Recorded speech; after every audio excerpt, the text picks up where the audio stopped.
Assalamualaikum warahmatullahi wabarakatuh. Jumpa lagi bersama sahabat-sahabat Matan TV dimanapun berada. Kali ini saya ingin membahas tentang toleransi. Karena istilah ini lagi tren beberapa tahun terakhir, terutama kita di Indonesia yang masyarakatnya terdiri dari berbagai etnis, suku, agama, dan ras. Selain itu, banyak sekali lembaga-lembaga survei yang melakukan penelitian tentang toleransi di masyarakat, apakah itu di sekolah-sekolah atau di kampus-kampus, di mana mereka menemukan tingkat intoleransi dan toleransi di kalangan siswa dan mahasiswa. Toleransi berasal dari kata Latin, yaitu tolerare, yang berarti menahan atau sabar atau menerima. Kalau dalam bahasa Inggris, berasal dari kata tolerate, yang berarti juga menerima atau menanggung. Misalnya kita mengatakan, I will not tolerate that kind of behavior. Artinya saya tidak bisa menerima bentuk sikap seperti itu. Atau misalnya kita mengatakan, I can tolerate the pain.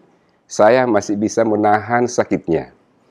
Kalau dalam bahasa Arab, toleransi berarti tasamu, yang juga artinya lapang dada, menerima, memaafkan, mempersilahkan, dan juga berarti mengizinkan.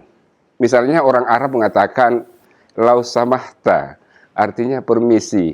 Atau jika seseorang bersikap menerima dan suka memaafkan kesalahan orang lain, maka ia disebut mutasami, artinya orangnya pemaaf dan memaklumi atau suka menerima pandangan orang lain. Dalam bahasa Indonesia, toleransi adalah kesiapan menerima yang berbeda dengan orang lain. Sebagai negara yang memegang prinsip religiusitas, toleransi penting untuk dibudayakan karena merupakan manifestasi dari ajaran agama yang benar. Menurut Nurcholish Madjid, toleransi bukanlah prosedur sosial yang normatif, tetapi adalah suatu pandangan hidup yang berakar dalam ajaran agama yang benar. Dalam Islam, sikap toleransi merupakan sesuatu yang diharuskan dan wajib dijalankan oleh seorang muslim karena ia adalah sikap yang terpuji dan pahalanya sangat agung. Tasamuh dalam Islam adalah kebalikan dari ta'assub atau tatarrub, yaitu fanatik dan ekstrim. Dan sikap ini sangat dibenci dalam Islam. Bahkan Nabi sendiri melarang keras umatnya bersikap ta'assub atau fanatik, dan sebaliknya menganjurkan agar bersikap toleransi. Ada dua jenis toleransi yang semestinya menjadi pedoman kita dalam kehidupan sehari-hari. Pertama, toleransi beragama. Kita di Indonesia terdiri dari berbagai agama. Ada Islam, Kristen, Katolik, Hindu, Buddha, dan Konfusyu, dan juga aliran kepercayaan. Agama-agama ini dalam studi agama, 3 diantaranya dikategorikan agama samawi, yaitu Islam, Kristen atau Katolik, dan Yahudi. Dan agama lainnya disebut sebagai agama Wadaiyah atau Ardiyah, seperti Buddha, Hindu, Konghucu, dan lainnya.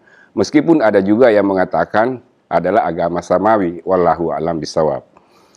Toleransi beragama mutlak kita jalankan, karena kita yakin bahwa semua nabi dan rasul yang diutus oleh Allah Subhanahu wa taala membawa risalah dari Tuhan dan ajaran semuanya adalah masalah ketuhanan.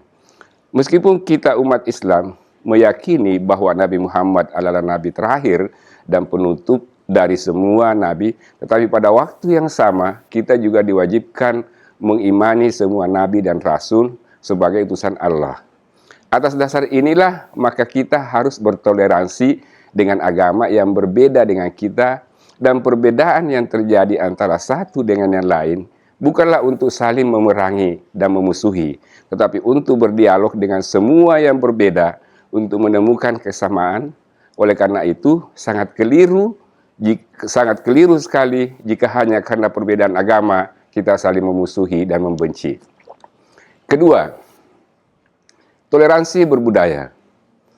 Di Indonesia kita terdiri dari berbagai suku, ras, bahasa, dan adat istiadat. Dalam konteks ini, antara satu suku dengan suku lain harus menghormati. Dalam Islam, sikap toleransi berbudaya ini sangat ditekankan. Misalnya dalam Al-Quran mengajak kita untuk saling kenal mengenal.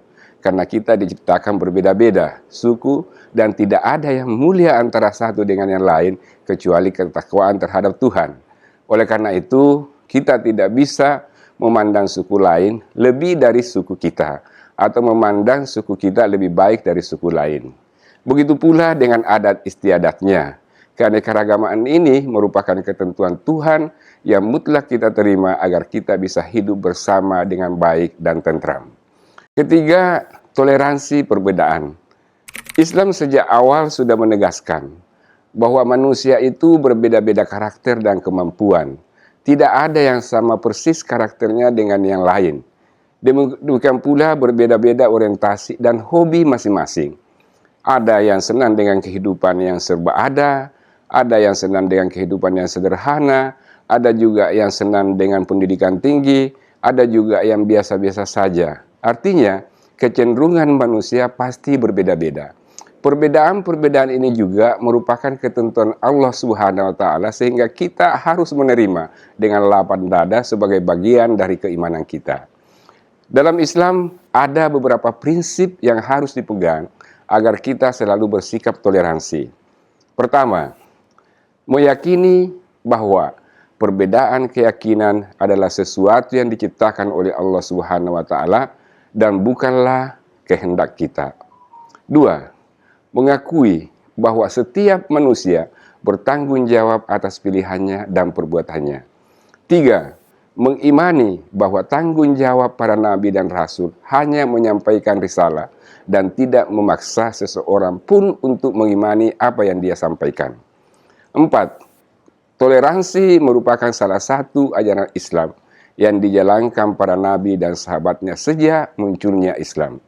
Untuk itu, jika kita ingin hidup damai, tenang, saling menghormati, dan saling menghargai, maka bersikap toleransilah dalam hidup ini.